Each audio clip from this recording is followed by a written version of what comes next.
Hello বন্ধুরা, কেমন আছো সবাই? আশা করছি ভালো আছো, সুস্থ আছো। ঐকিতাস ডেইলি ব্লগে আবার একটু নতুন ভিডিওর সাথে তোমাদের সবাইকে জানাই অনেক অনেক স্বাগত, অনেক ভালোবাসা। তো আজ হচ্ছে রবিবার আর এখন বাজে সকাল 6:30 মতো। তো এখন থেকেই আমি আমার ব্লগটা শুরু করছি। তো বন্ধুরা সাথে দেখো, পাশে দেখো, আশা করছি আজকের ব্লগটা তোমাদের ভালো লাগবে। দেখো, অন্যদিন কি হয়, বাসি কাজ সেরে স্নান সেরে নিই, কিন্তু আজকে কি বলো তো, আজকে কিন্তু তাড়াহুড়ো করে সমস্ত বাসি কাজ করে নিয়েছি, কিন্তু স্নানটা আর করা হয়নি। তো আর কারণটা পরে বলছি। তো দেখো, বিছানাটাই লাস্ট ছিল, তো এরপর আমি কাপড় ছেড়ে চলে গেলাম হচ্ছে রান্নাঘরে। তো প্রথমে গিয়ে আজকে আমার 8টা সাড়ে 8টার মধ্যে ভাতটা রেডি করে দিতে হবে হাজব্যান্ডকে। আসলে ও যাবে আজকে বর্ধমান। তো বর্ধমান যাবে, এবার ভাতটা না করে দিলে হয়তো বাইরে খাবার খাবে, আর এই অতিরিক্ত গরমে বাইরে খাবার তো একদমই খাওয়া উচিত নয়।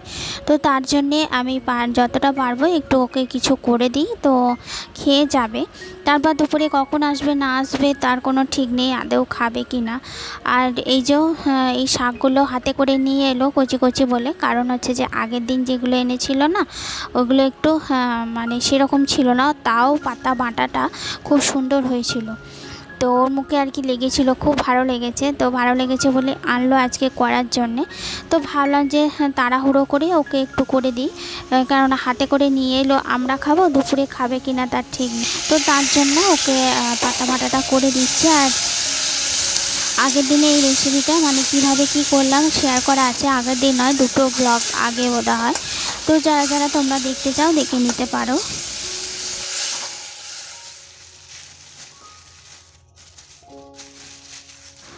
আর এই যে আগের দিন মাছ খুঁজে খুঁজে তো পেলামই না, তো আজকে এই যে খুব একটা বড় নয়, তবে এগুলো এই অতিরিক্ত গরমে মানে গরমে ঝোল খাওয়ার পক্ষে কিন্তু ভীষণই উপকারী, তাই না?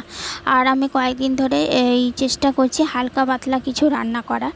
তো আগের দিন তো তোমরা দেখলে সব সবজি দিয়ে একটা ঝোল করেছিলাম, তো আজকেও সেম ঝোলটা করব, কিন্তু তার সাথে এই মাছটা দেবো।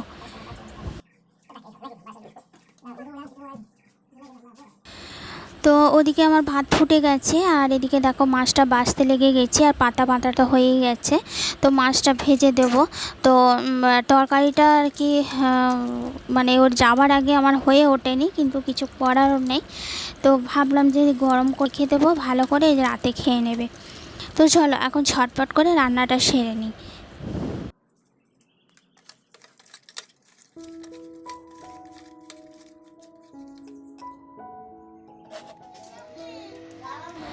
একদিকে কিন্তু ভালোই হলো, অনেকটা তাড়াতাড়ি আজকে রান্নাটা কমপ্লিট করতে পেরেছি। তো এদিকে দেখো মাছগুলো ভেজে নিয়ে ঝোলটা করে নেব।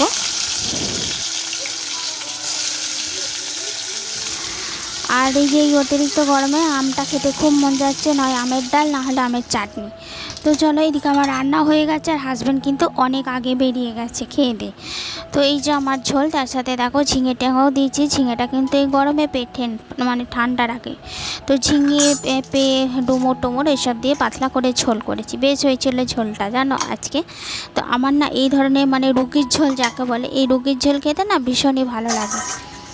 আর এই যে ওখানে ছালও করে নিয়েছি, এটা রাতের জন্য রেখে দিয়েছি। আর এই ভাতটা কি বলো তো ঢেলেছি, ঢাকা দেওয়া হয়নি, বা ঢাকা দেবো, কারণ হাঁড়িটা না মাজলাম, অনেকটা নোংরা হয়েছিল, তো মেজে নিলাম।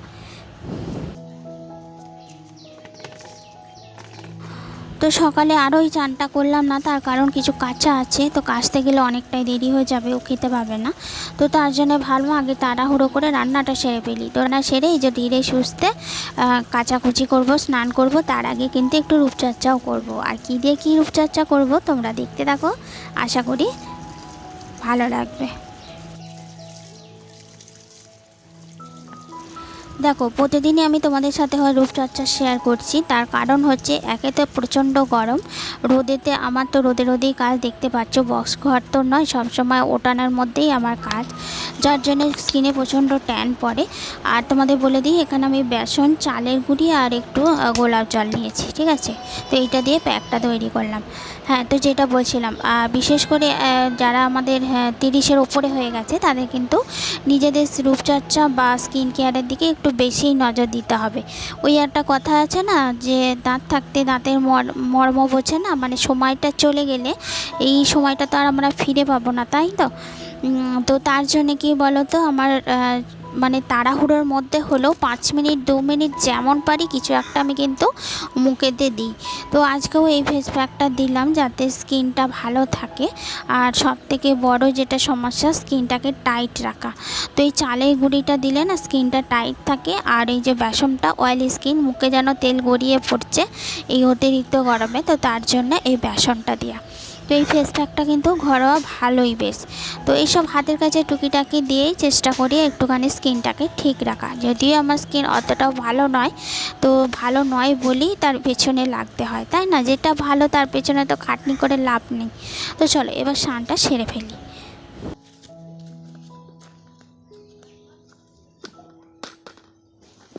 তো এই যে স্নানটা সেরে ভেবেছিলাম সকাল থেকে যে তাড়াহুড়ো করে কাজটা করে স্নান করে একটু ফ্যানের তলায় বসবো, ফোন দেখবো, এডিট করব, কিন্তু সব আশা মাঠে মারা গেছে। জানো কি হয়েছে? 12টা থেকে কারেন্ট নেই, পুরো সারা দুপুর কারেন্ট ছিল না। সারাটা দুপুর কিভাবে যে কাটিয়েছি সে একমাত্র আমিই জানি। খেয়েও সুখ নেই, বসে সুখ নেই। তো কী আর করা যাবে, বৈকাল 4টের সময় তারপর কারেন্ট এসেছিলো। তো চলো এরপর আমি আর আমার ছেলে খাওয়া দাওয়া করবো। ওই যে বললাম হাজব্যান্ড তো নেই, তো খেয়ে দিয়ে একটু রেস্ট নেব।